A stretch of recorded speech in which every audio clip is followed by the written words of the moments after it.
Well, welcome to June's Reading Recap. I hope you've been having a wonderful summer so far. I know I have been. I started this summer with a trip to Chicago for the first ever Author Conservatory Conference. It was such an amazing time to get to connect with different friends I've met online and make a ton of new friends, as well as be a part of the first ever Author Conservatory graduation. It was kind of a momentous occasion there. And then right afterwards, my aunt picked me up and we drove right back to Wisconsin, where I spent a few days with her, strawberry picking and reading books and watching home renovation shows and just having a fun and restful time before I rejoined the chaos of my family. So it was a really fun trip, and it was wonderful to be back and send off my parents and sister to Africa for a few weeks. So June was just a crazy month, really packed, but really awesome, and I got some good reading done, so I wanted to share the books I read in June with you. Let's get started. First up, we did Blast of the Past, and I reread this again.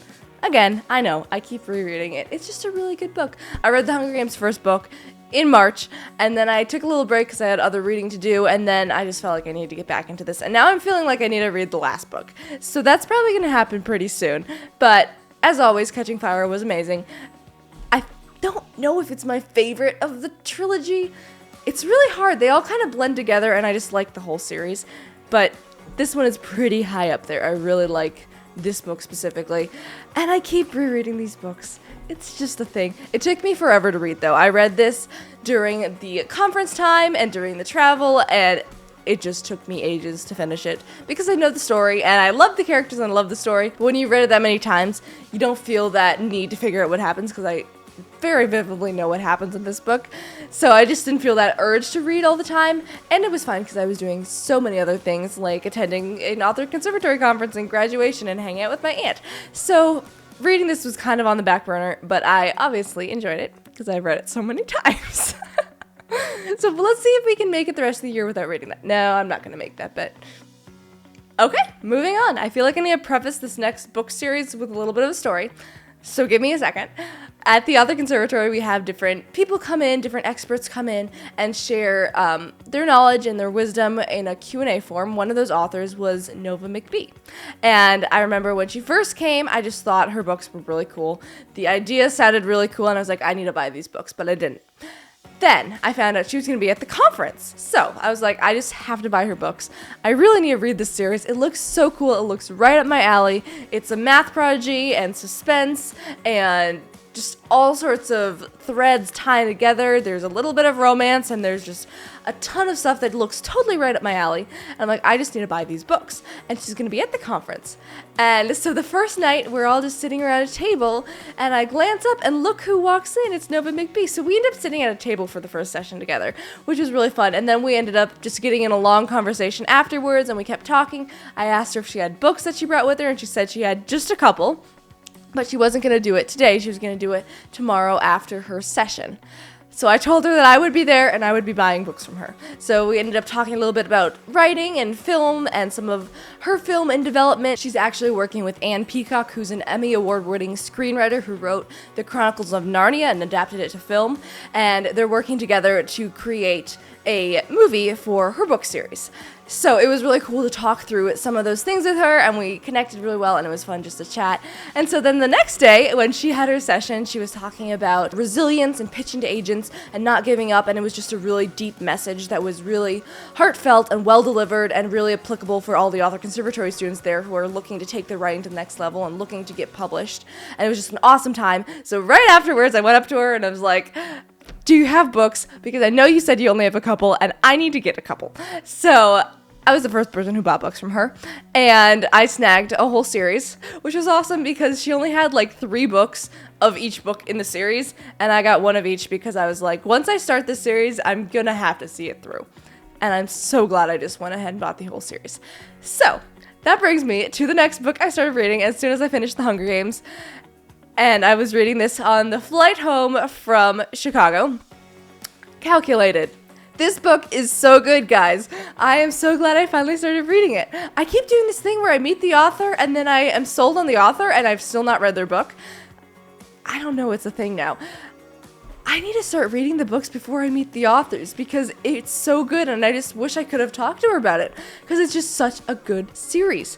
So I started with Calculated. I read Calculated really fast, and it was so good. It is about a teenage math prodigy from Seattle who is kidnapped and her gifts are being twisted and used differently. And it's this whole story as she's trying to figure out how to escape, how to get out. Basically, all she wants to do is help people, and all they want her to do is make them money. And so it's this whole spiraling effect where she is not in a great place, and there's just so many things that are happening. I don't want to give anything away, but there's just a lot of drama, a lot of action. It's really action-packed, really intense.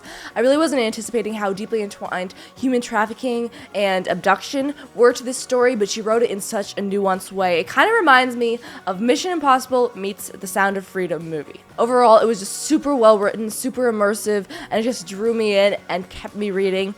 And the epilogue left me with so many questions. I was like, come on.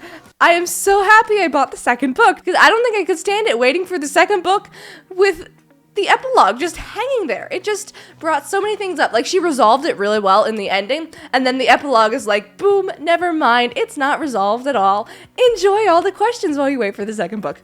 So thankfully there was a second book, and I have the second book, and I read Simulated next. It did not take me very long to finish this book because it was so good. I really like this book. So it took us on a wild chase that adds a new character, Noble. Noble is very interesting. The one thing that I wish was just that she set up Noble more in the first book so that they felt like they tied together, because Noble is very much a part of the third book, but I really wish he was in the first book, or at least glimpses of him, because he was a part of her childhood, and he's just a really awesome character, and he's really interesting with the fractals, and he's just so fascinating. He's super smart, and he just gets her in a different way.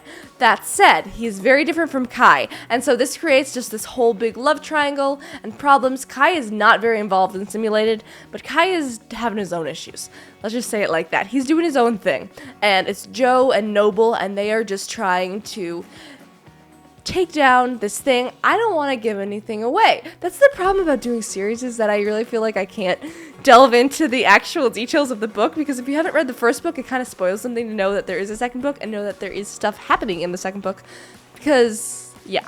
That's just the problem with reviewing series, all back to back. Let's just say after Joe gets out of China, actually, that is a spoiler. Okay, let's just say if you haven't read Calculated yet, don't keep watching this video, because I'm about to spoil some things. After Jo got back from China and she's back in Seattle with her family, her father is very protective. Obviously, his daughter was kidnapped from him. He does not want to let her go again. He doesn't want something like that to happen. But she is aching to get out. She has been living on the streets, and she has learned a lot of street tactics, and she is just not content to sit home and be a professor. So she goes on this stealth mission, and it just spirals into this whole thing where she meets Noble. Noble is an awesome character, and it's just this whole thing that spirals where she's trying to protect Kai, and then everything basically falls apart. And now we enter book 3. I was so excited about this book, and it was so good. I really don't know if I liked Activated or Simulated better. It's really hard. I think I liked both of them better than Calculated, though. Calculated felt a little bit different. It felt more focused on the human trafficking side and the good versus evil, whereas Activated and Simulated felt more like it had a very big love triangle involved. Let's just say that. There was a large love triangle that was causing a lot of problems.